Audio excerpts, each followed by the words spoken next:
Okay, I have this first bed started.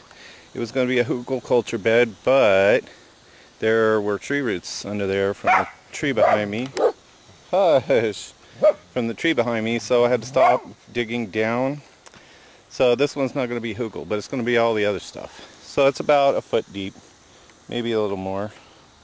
So anyways, I'm going to put the wire in now. I kept this post in the middle so that I could keep remarking the line because it would get disturbed and messed up, and I wanted to keep it round. So the rest of the garden is going to be based off of this circle. So here we go. I'll do the next step. Okay, so I got the Gopher protector in there, the Avery wire. So I didn't really show the step-by-step procedure, but it's pretty easy to do. What I did was I cut out the pieces, overlapped them. The bricks are just here because it will want to curl back up till you get some dirt in here. But I just fold the edges over, and that puts the pokey ends where you cut the wire down deep, except for right here I didn't do so great. But that gets it down here where you're not going to be, so you're not going to poke yourself with it. So what you need for this is pretty easy. Just want to get some Avery wire, so when you go in, it doesn't have to be this brand. When you go in, just ask for a roll of Avery wire. And the cutters, where are they? There we go.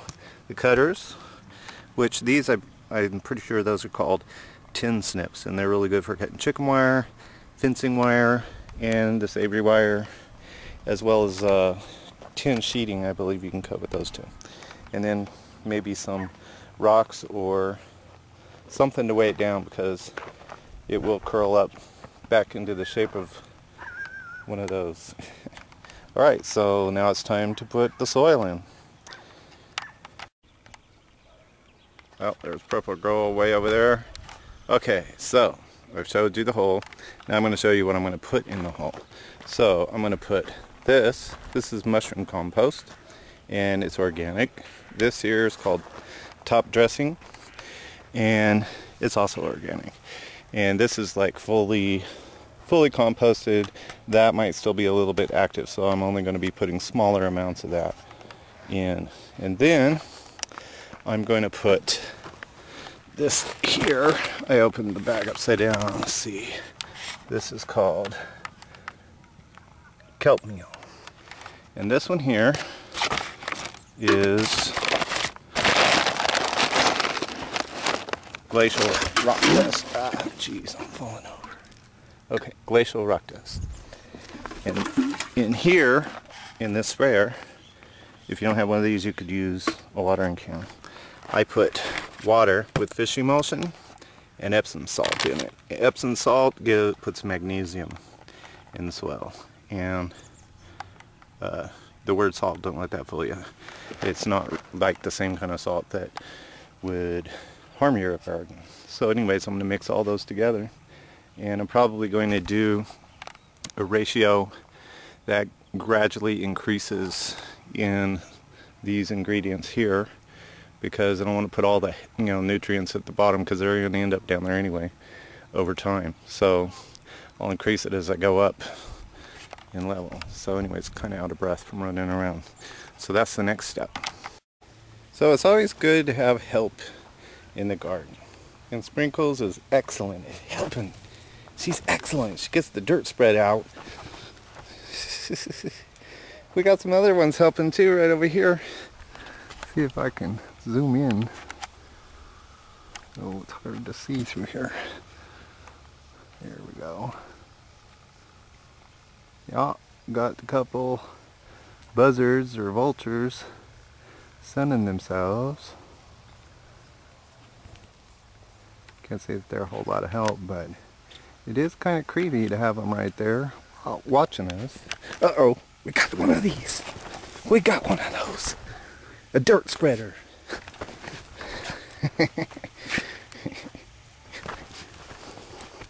So fast I can't even keep up.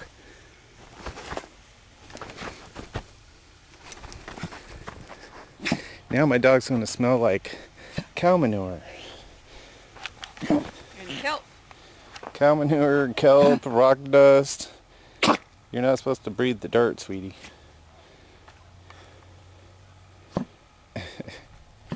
And my other cutie pie is over here. Hi. Okay, you ready to get this hole finished? Yep. All right. Ready to count. All right, help me count the shovelfuls. I'm mixing all this stuff, so I have to keep track of it. That pile, and that pile mixed with these things here, which I think I already showed in the video. And then I'll haul it over here. All right, we're gonna keep going. Okay, it's been a pretty mild winter, but here we go. This is that round bed filled up with stuff. We've got our living mulch, the clover here.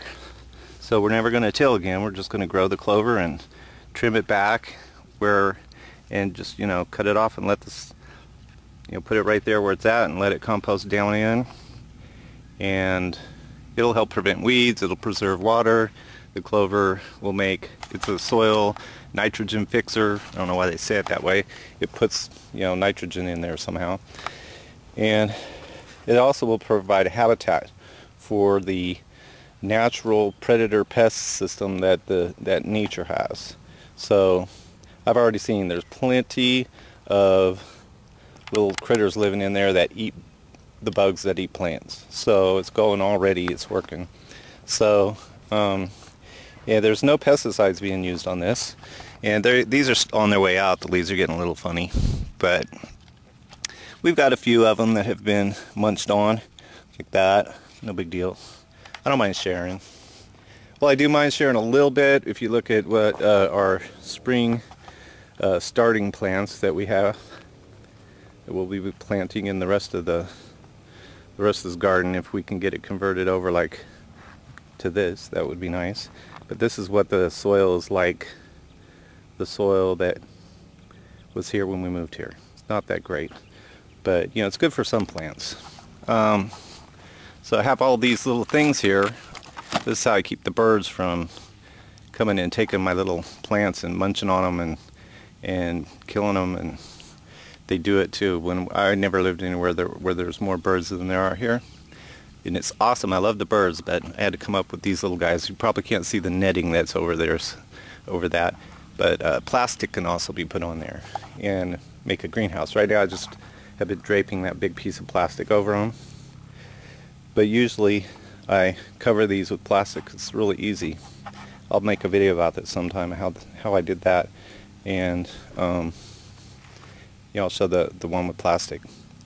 So I call them greenies if they have plastic, and netties if they have the net on there, and they're easy to make. The only part about it is you can't get a very small roll of this wire. So if you just want to make one, it wouldn't be very, unless you could find somebody with this wire that just give you some. You know, if you're going to buy 50 feet of it.